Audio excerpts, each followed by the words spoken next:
Bienvenidos, buenas noches, gracias por la oración, Samuel, gracias por conectarse cada uno. Estamos empezando algo nuevo hoy, vamos a estar estudiando la carta de Pablo y Timoteo a los colosenses.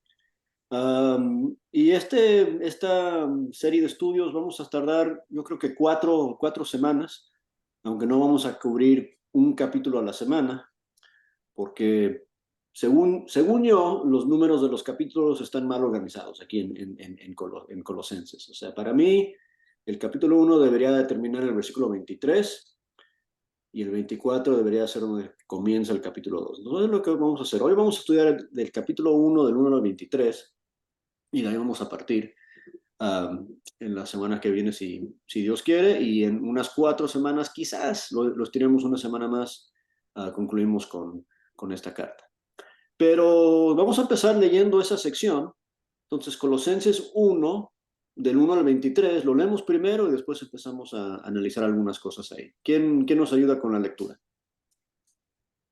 Yo le leo, mi hermano. Gracias, Alex. Adelante. Espérate un momentico, aquí ya va. Estaba en la cocina. Colosense, ¿verdad? Colosenses 1, del 1 al 23. Ajá. Pablo, apóstol de Jesucristo por la voluntad de Dios, y el hermano Timoteo, a los santos y fieles hermanos en Cristo que están en Colosas. Gracias y paz sean a vosotros, de Dios nuestro Padre y del Señor Jesucristo. Siempre orando por vosotros, damos gracias a Dios, Padre de nuestro Señor Jesucristo, habiendo oído de vuestra fe en Cristo Jesús y del amor que tenéis a todos los santos, a causa de la esperanza que os está guardada en los cielos, de la cual ya habéis oído por la palabra verdadera del Evangelio, que ha llegado hasta vosotros, así como a todo el mundo, y lleva fruto y crece también en vosotros, desde el día que oísteis y conocisteis la gracia de Dios en verdad, como lo habéis aprendido de Epafras, nuestro consiervo amado, que es un fiel ministro de Cristo para vosotros, quien también nos ha declarado vuestro amor en el Espíritu, por lo cual también nosotros, desde el día que lo oímos, no cesamos de orar por vosotros y de pedir que seáis llenos del conocimiento de su voluntad en toda sabiduría e inteligencia espiritual, para que andéis como es digno del Señor, agradándole en todo, llevando fruto en toda buena obra y creciendo en el conocimiento de Dios, fortalecidos con todo poder conforme a la potencia de su gloria, para toda paciencia y longanimidad, con gozo dando gracias al Padre que nos hizo apto para participar de la herencia de los santos en luz, el cual nos ha librado de la potestad de las tinieblas y trasladado al reino de su amado Hijo, en quien tenemos redención por su sangre, el perdón de pecados. Él es la imagen de Dios invisible, el primogénito de toda creación, porque en él fueron creadas todas las cosas, las que hay en los cielos y las que hay en la tierra, visibles e invisibles, sean tronos, sean dominios, sean principados, sean potestades, todo fue creado por medio de él y para él. Y él es antes de todas las cosas y todas las cosas en él subsisten. Y él es la cabeza del cuerpo, que es la iglesia, el que es el principio, el primogénito de entre los muertos, para que en todo tenga la preeminencia, por cuanto agradó al Padre que en él habitase toda plenitud, y por medio de él reconciliar consigo todas las cosas, así las que están en la tierra como las que están en los cielos, haciendo la paz mediante la sangre de su cruz. Y a vosotros también, que eras en otros tiempos extraños y enemigos en vuestra mente, haciendo malas obras, ahora os ha reconciliado. Amén. Hasta el 23, por favor, síguele. Hasta el 23, yo oí hasta el 21. Os ha reconciliado en su cuerpo de carne por medio de la muerte, para presentaros santos y sin mancha e irreprensibles delante de él. Si en verdad permanecéis fundados y firmes en la fe, y sin moveros de la esperanza del evangelio que habéis oído, el cual se predica en toda la creación que está debajo del cielo, del cual yo, Pablo, fui hecho ministro. Ok, gracias, Alex. A la Ok, hora. aquí estamos en Colosenses 1, del 1 al 23. Pablo comienza diciendo que no estás él solo escribiendo esta carta, está con Timoteo, el versículo 1. Se dirige a los santos y fieles hermanos en Colosas. Y como en casi todas las cartas de Pablo, comienza con una salutación normal, hablando de gracia y de paz. Y es muy fácil para nosotros leer eso rápido y decir, bueno, eso es lo que siempre dice Pablo, pero cuando Pablo habla de gracia y paz, está hablando de gracia y paz. Y tenemos que entender lo que significa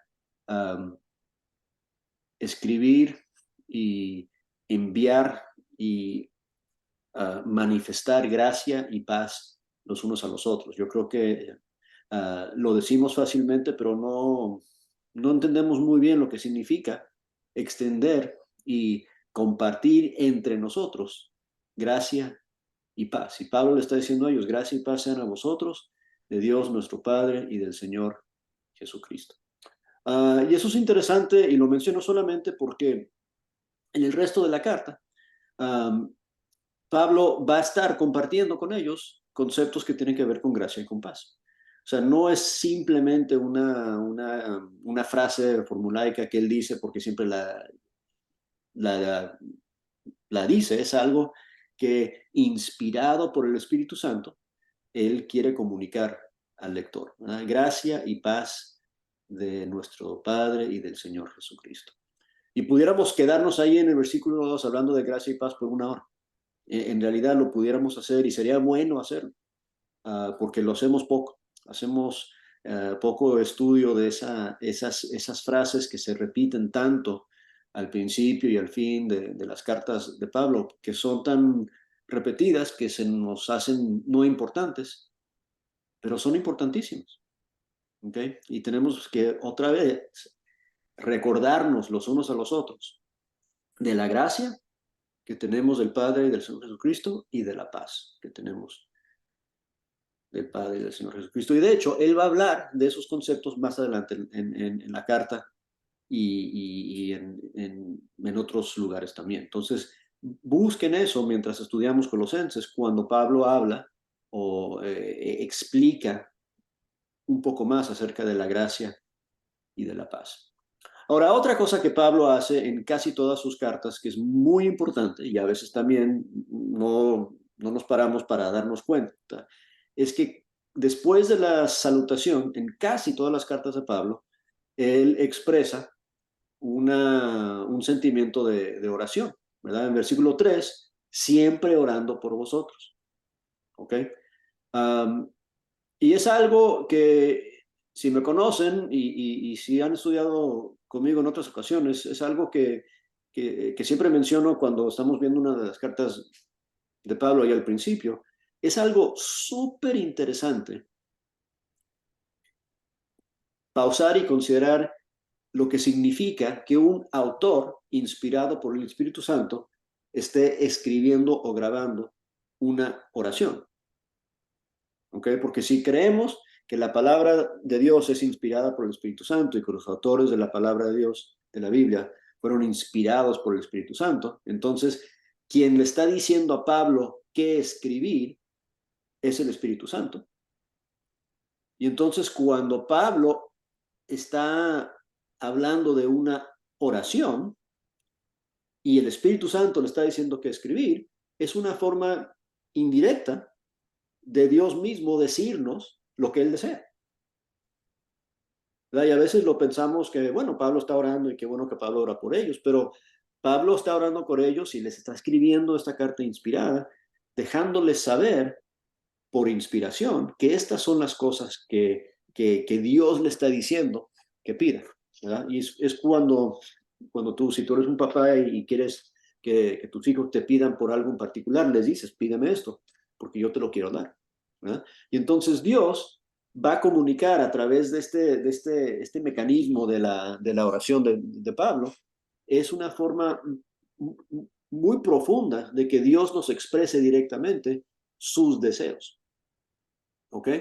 Y no solo sus deseos, pero también lo que él ve que le agrada, porque cuando Pablo habla de agradecimiento en la oración, otra vez, si es un agradecimiento que está grabando inspirado por el Espíritu Santo, lo que está comunicando es lo que Dios le está diciendo que debe de decir gracias por esas cosas. Entonces, es una forma indirecta otra vez de Dios decir, eso me gusta.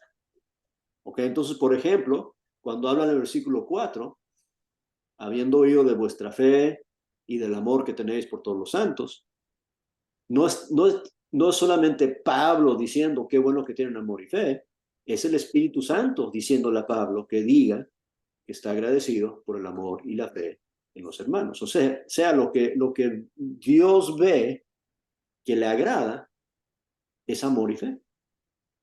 Y eso es importante también para nosotros tomar nota de esas cosas, porque muchas veces pensamos que lo que le agrada a Dios, no sé, son nuestras ofrendas o son nuestras grandes obras que hacemos, pero si analizamos las oraciones de Pablo, o por lo menos solamente esta, lo que le agrada a Dios, lo que Pablo dice cuando doy gracias por ustedes en mis oraciones, inspirado por el Espíritu Santo, lo que reconozco es tu fe, es, es tu amor, versículo 5, es la esperanza que tienes guardada en los cielos. Eso es lo que yo veo en ustedes, dice Dios, que me agrada. Eso es lo que veo yo en ustedes, dice Pablo, lo que cuando lo veo, le doy gracias a Dios por esas cosas. Bueno, cuando habla de amor y de fe y de esperanza, dice, de la cual, estamos en el medio del versículo 5, de la cual ya habéis oído por la palabra verdadera del Evangelio, que ha llegado hasta vosotros, así como a todo el mundo, y lleva fruto y crece también en vosotros, desde el día que oíste y conocisteis la gracia de Dios en verdad.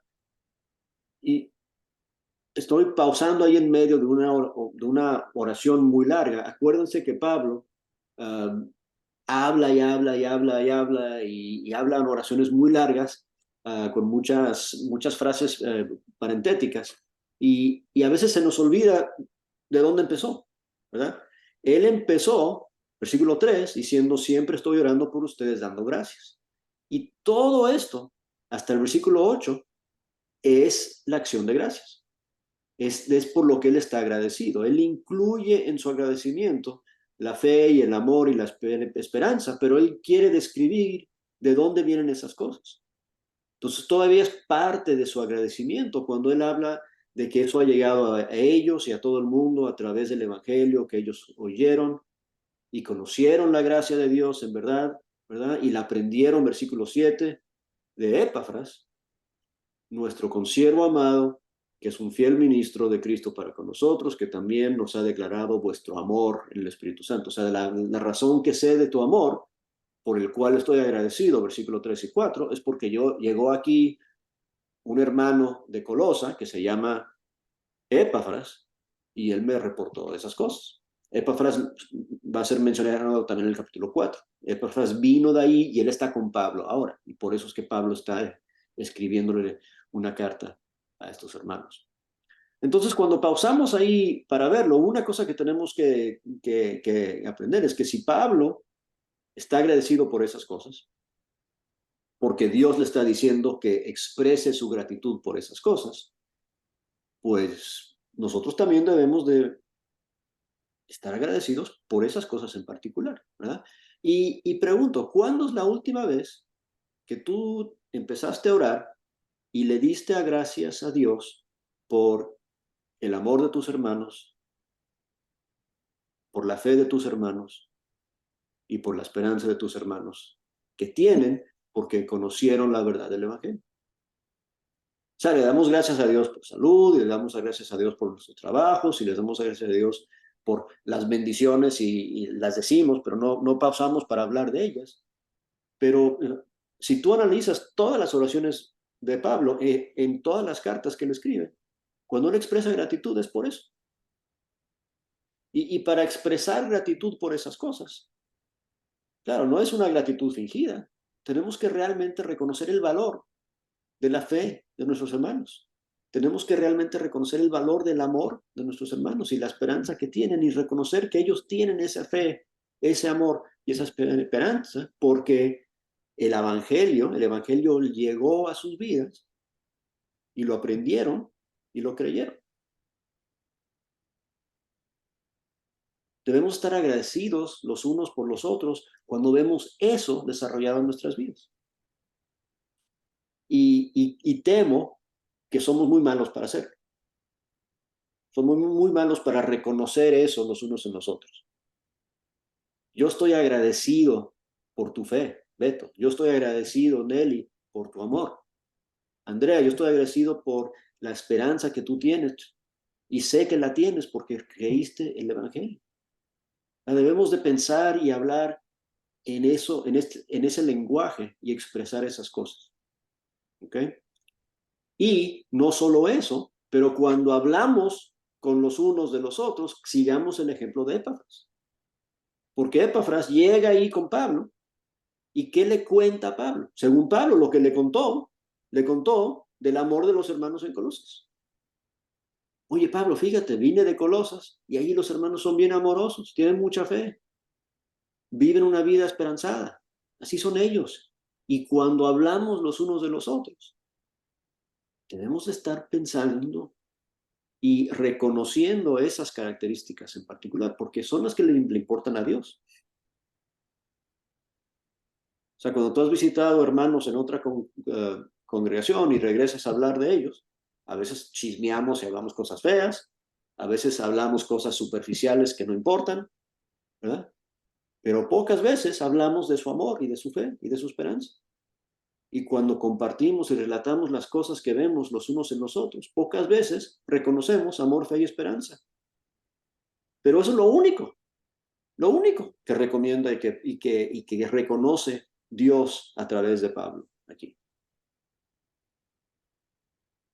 ¿Ok?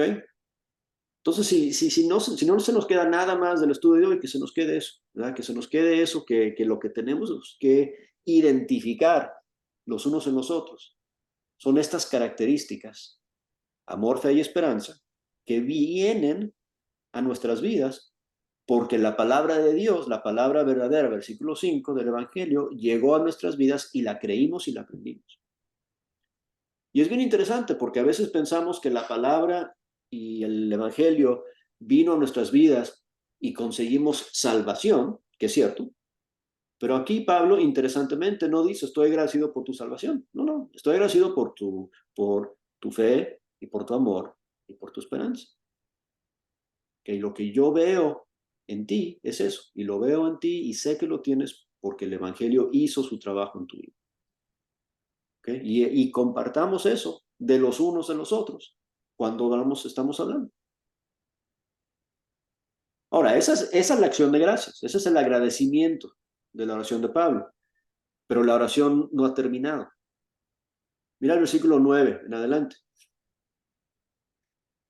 Dice, voy a releer, dice, por lo cual también nosotros, desde el día que lo oímos, no cesamos de orar por vosotros. Y aquí van a venir las peticiones que Pablo tiene. Y es lo mismo, ¿verdad? Así como el agradecimiento es Dios diciendo, me gustan estas cosas, las peticiones que son inspiradas por el Espíritu Santo, es Dios diciendo, esto es lo que quiero que me pidas. Esto es lo que quiero que tú tengas. Entonces, Dios nos está diciendo lo que para Él es importante. Por lo cual también, desde que oímos, no cesamos de orar por vosotros, versículo 9, y de pedir, y aquí viene, que seáis llenos del conocimiento de su voluntad en toda sabiduría e inteligencia espiritual, para que andéis como es digno del Señor. Vamos a pausar ahí. ¿Okay? He hablado mucho, les voy a preguntar a ustedes. A ver, ayúdenme ahí a entender. ¿Qué es lo que Pablo, diagonal, el Espíritu Santo, diagonal Dios, qué es lo que él está pidiendo? ¿Cuál es la petición de oración que él tiene en el 9 y el 10? Están libres para abrir sus micrófonos y contestar. Que sean llenos del conocimiento de su voluntad en la sabiduría e inteligencia espiritual. ¿Okay? ¿Qué significa eso? Que estén en la palabra, que hagan la voluntad del Señor, que aprendan a ser sabios e inteligentes en la parte espiritual.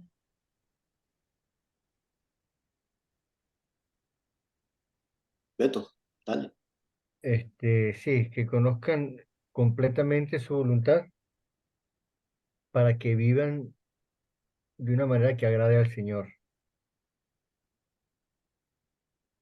Okay.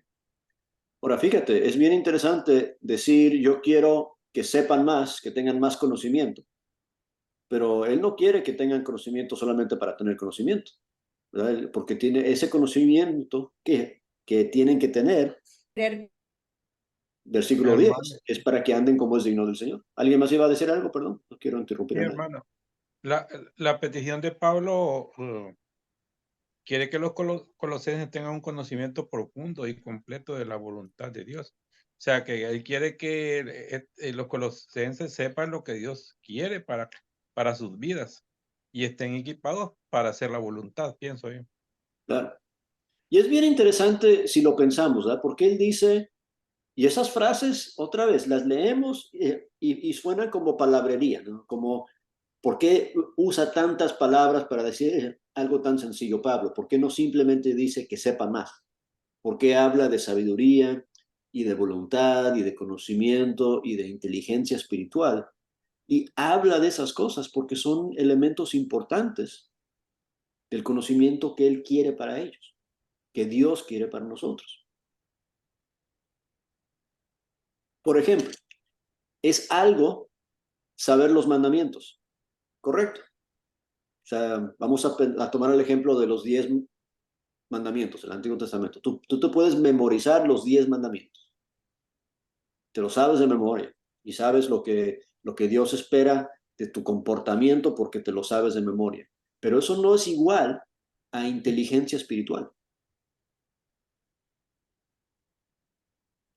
Y lo que Él quiere es que estemos llenos del conocimiento de su voluntad en inteligencia espiritual. O sea, que no solamente sepamos lo que Él quiere, pero que entendamos por qué.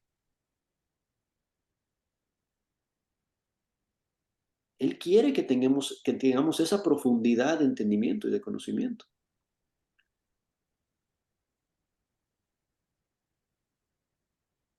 Y yo creo que los que hemos aprendido más de algunas cosas que otras, entendemos el valor de eso. O sea, cuando tú le dices a un niño, no metas tu dedo en el enchufe porque te vas a electrocutar, no tiene que entender el porqué de todo, simplemente empieza a hacerlo y le pegas en la mano y dices, no toques eso porque te va a hacer daño. ¿Verdad? Y Dios no quiere que simplemente tengamos una lista de reglas memorizadas para que nuestro comportamiento esté alineado con sus deseos. Él quiere que nuestro comportamiento esté alineado con sus deseos, pero él quiere que entendamos profundamente y aquí está la frase, con inteligencia espiritual, ¿por qué estamos viviendo de la forma que estamos viviendo? ¿Por qué estamos comportándonos de la forma que nos estamos comportando? De la forma que enseña Jesús en el Sermón del Monte, ¿verdad? Cuando él dice, ustedes dicen que está escrito que no cometas adulterio, pero yo te estoy diciendo que ni mires a una mujer con esas intenciones, porque yo quiero que tengas inteligencia espiritual, yo quiero que entiendas por qué. Está escrito que no mates y yo te estoy diciendo que ni odies. ¿Por qué? Porque eso es inteligencia espiritual, eso es entender por qué el ser así es ser como Dios.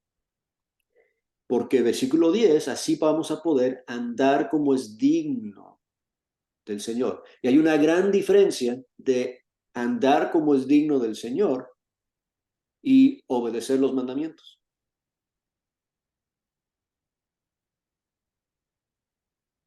¿Ok?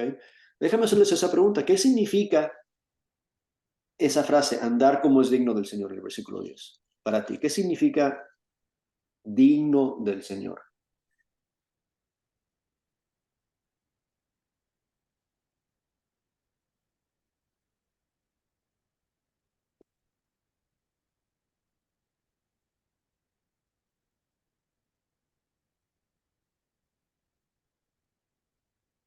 Yo no le tengo miedo a las pausas largas y el silencio.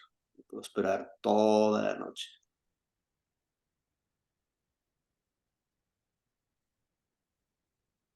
Anímense, compartan.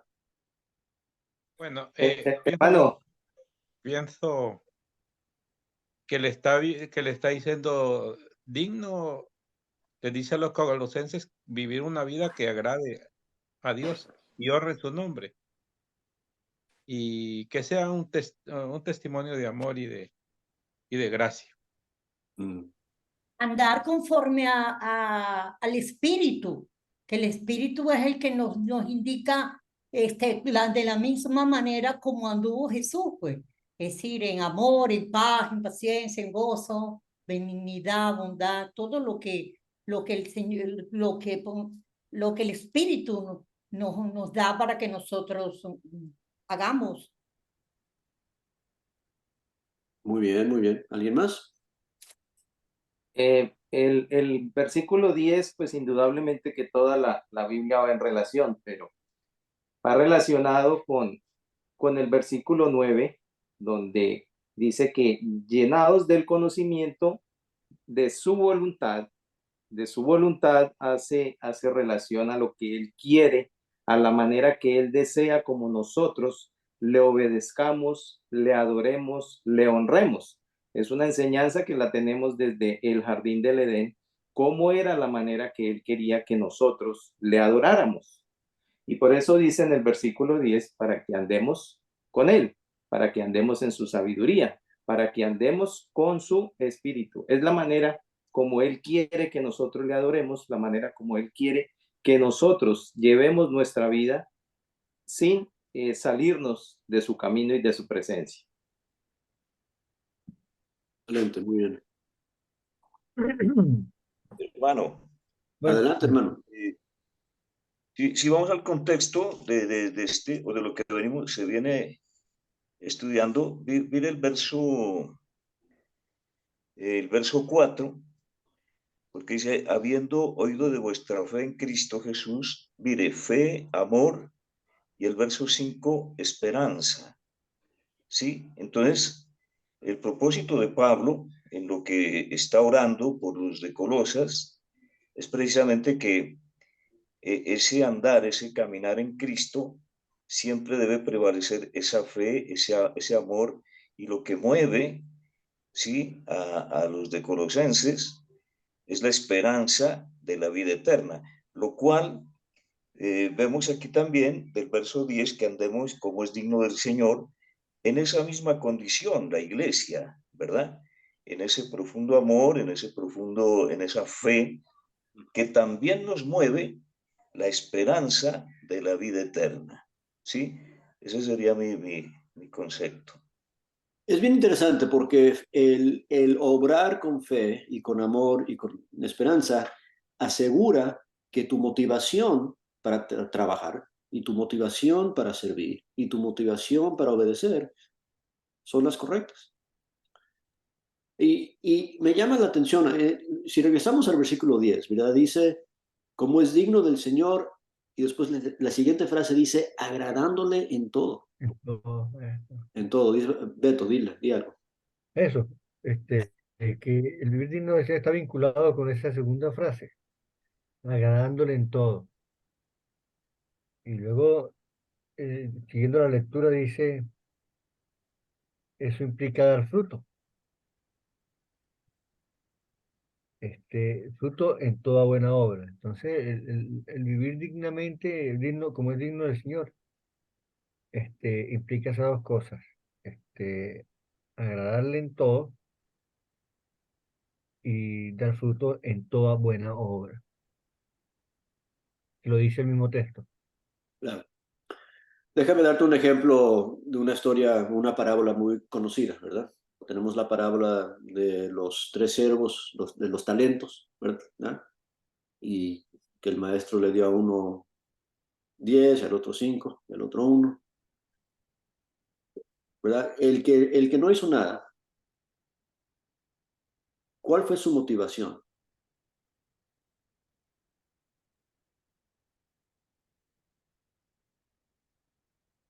Él estaba motivado por agradar al maestro. O él estaba motivado por no hacer enojar al maestro. Y algo bien interesante, ¿verdad? Esta gente en Colosa salieron del paganismo. Y una de las cosas que están haciendo ellos es que están mezclando el cristianismo con el paganismo y el judaísmo. Y es una mezcla de religiones. Pablo va a hablar de eso en el capítulo 2 y 3. Pero nosotros tenemos las mismas tendencias, ¿verdad? Y el paganismo lo que hace es que uno hace los sacrificios de las vírgenes a las quién sabe qué para que no se enojen los dioses, ¿verdad? Es para apacentar y apaciguar a los dioses que van a estar enojados con nosotros. No tienen el concepto de agradar a Dios. Pero lo que Dios quiere es que no vivamos nuestras vidas motivadas por el miedo de no hacerle enojar. Él quiere que vivamos nuestras vidas con el deseo de hacerle sonreír. O sea, imagínate tú con tus hijos o tú con tus papás, ¿verdad? Es algo simplemente que no te metas en problemas o que tus hijos no te metan en problemas contigo, pero es totalmente otra cosa cuando tu hijo hace algo por ti porque él sabe que lo amas. Él sabe que es algo que te gusta muchísimo y va a hacer eso para ti, para complacerte, para darte gusto, para que sonríes. Es lo que Dios está esperando de nosotros, que vivamos de una forma que es digna del Señor, agradeciéndole, agradándole en todo. Y otra vez, cuando tú ves el ejemplo de la vida de Jesús, ¿verdad? Ante el Padre, Él no estaba viviendo su vida para no equivocarse, para que no se enoje el Padre con Él. Así no pensaba Jesús. Él pensaba en hacer todo lo que le iba a agradar al Padre. Glorificar al Padre, servir al Padre, honrar al Padre, ¿verdad? Darle gusto al Padre. ¿Por qué? Porque él amaba al Padre y sabía que el Padre le amaba a él. ¿Verdad? Y nosotros debemos de buscar esa misma motivación y esa misma relación con él. Y lo bonito de eso, y es la siguiente frase, si aprendemos a hacer eso, andar dignamente, agradándole a él en todo, vamos a ser productivos, ¿eh? Porque vamos a llevar fruto en toda buena obra. O sea, nuestras obras van a producir el fruto que deben de producir. Y ese fruto incluye la siguiente frase, creciendo en el conocimiento de Dios. Ahora, pudiéramos hablar de esto otra vez, otra hora. Este estudio de Colosenses lo podemos hacer en 4 semanas o en 40 semanas, como ustedes gusten. Pero aquí la idea de que lo que está buscando Pablo en el lector está grabado ahí en el versículo 10. O sea, el éxito de la carta es que si esta carta llega a esta gente y la lee y aprenden a andar dignamente del Señor, llevando fruto, agradando a Dios y creciendo en Dios. Y Él les va a ayudar en esta carta a aprender cómo hacer eso. De hecho, el resto de la carta está desarrollando el versículo 10 del capítulo 1.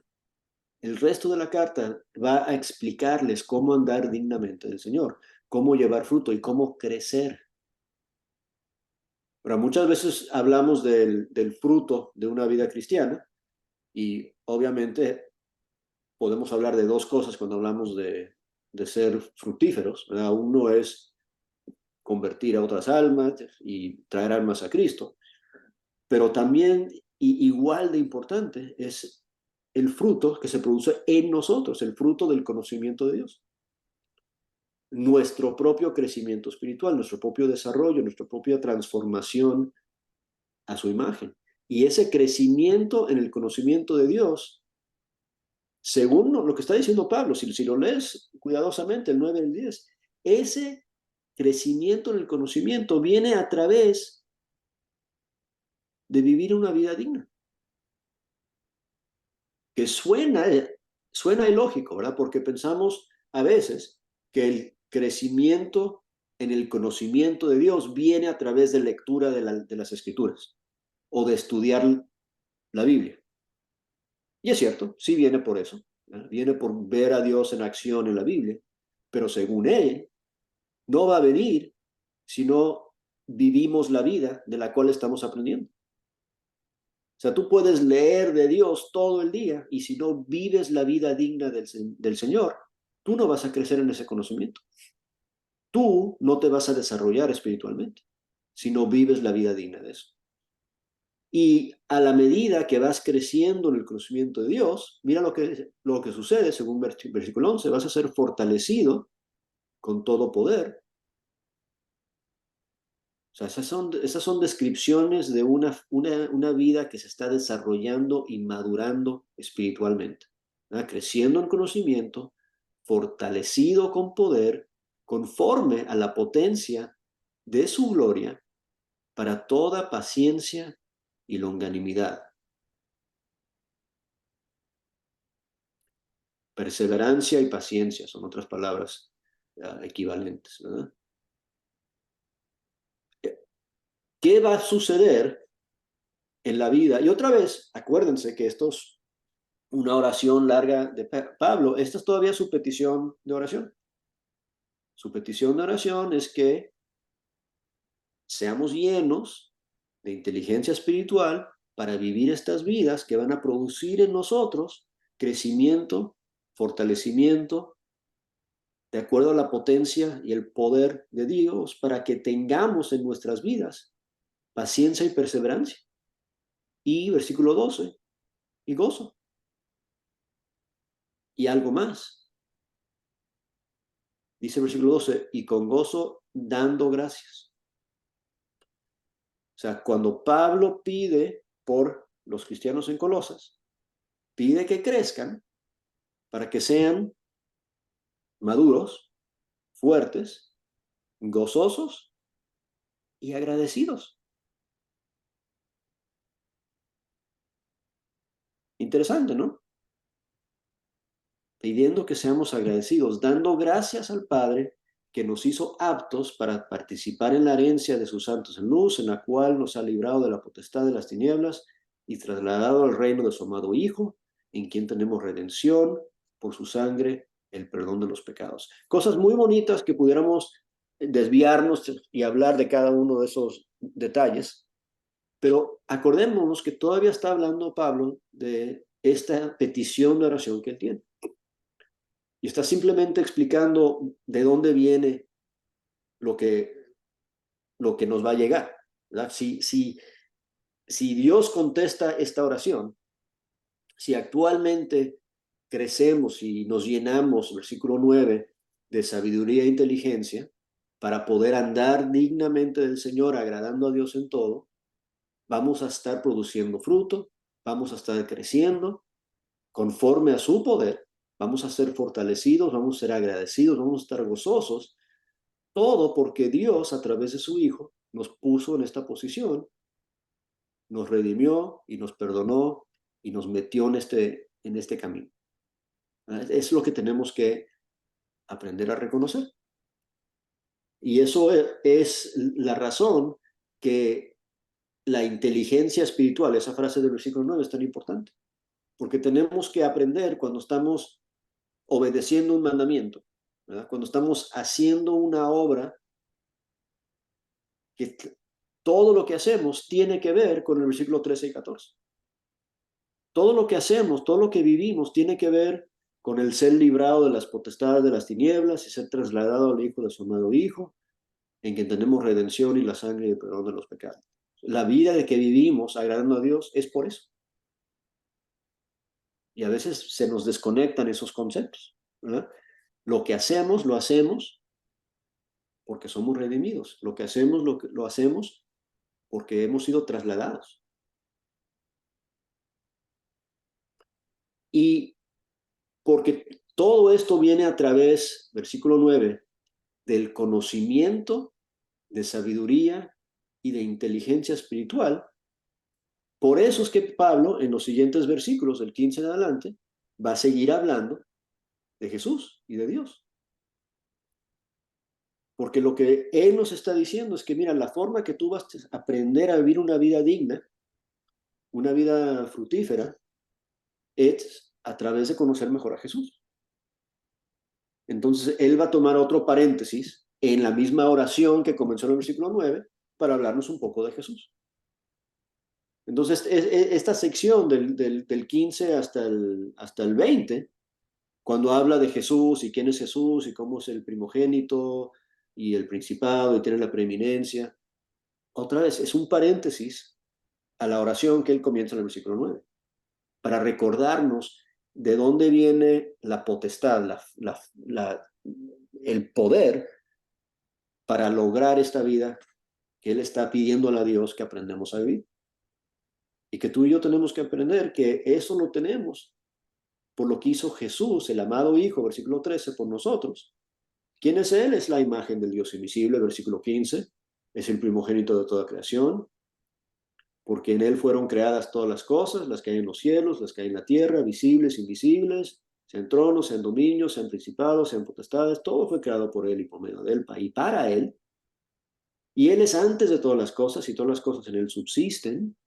Él es la cabeza del cuerpo de la iglesia, Él es el principio, el primogénito, y de entre los muertos, para que de todo tenga la preeminencia, por cuanto agradó al Padre que en Él habitase en la plenitud, y por medio de Él reconciliar consigo todas las cosas, así las que están en la tierra como las que están en los cielos, haciendo la paz mediante la sangre de la cruz. Y no estoy diciendo que eso no es importante.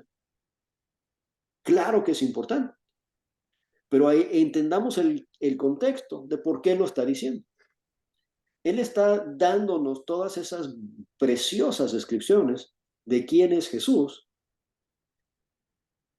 para recordarnos de dónde viene la fortaleza, la potencia, la fuerza y el poder para vivir las vidas que Él nos está invitando a vivir, que Él está orando que podamos aprender a vivir. Y la razón que vamos a llegar ahí a través del conocimiento de su voluntad. No podemos conocer su voluntad, sino primero conocemos su persona. Entonces el conocimiento de Dios empieza conociéndola a Él. ¿Y cómo se ha dado a conocer Dios según Juan 1:18? A través de su Hijo. Entonces Pablo, en esta carta, le dice, mira, déjame recordarles quién es Jesús. Porque yo veo una tendencia en ustedes de mezclar el paganismo de otros dioses, ¿verdad? En su religión. Déjame recordarles quién es Jesús, para que puedan descartar todos esos otros dioses, entre comillas, y enfocarse en este. El que hizo estas cosas por ustedes, el que los dio, los trasladó, los dio la redención. El único en el cual Dios se agradó de poner toda su plenitud. Versículo 19. Es el único. Es el único que es el preeminente. No hay competencia para Jesús. Enfoquémonos en Él, porque si vamos a dedicarnos al conocimiento, vamos a entender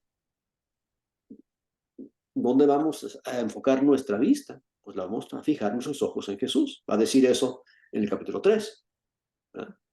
En las cosas de arriba, en las cosas de Jesús. Porque viendo a Jesús, aprendiendo de Jesús, sabiendo quién es Jesús, vamos a poder entonces vivir esas vidas dignas de Él, agradándole en todo, entendiendo quién es Él, qué hizo por nosotros y por qué solo Él debe ser el objeto de nuestra lealtad, de nuestro compromiso, de nuestra adoración, de nuestro todo.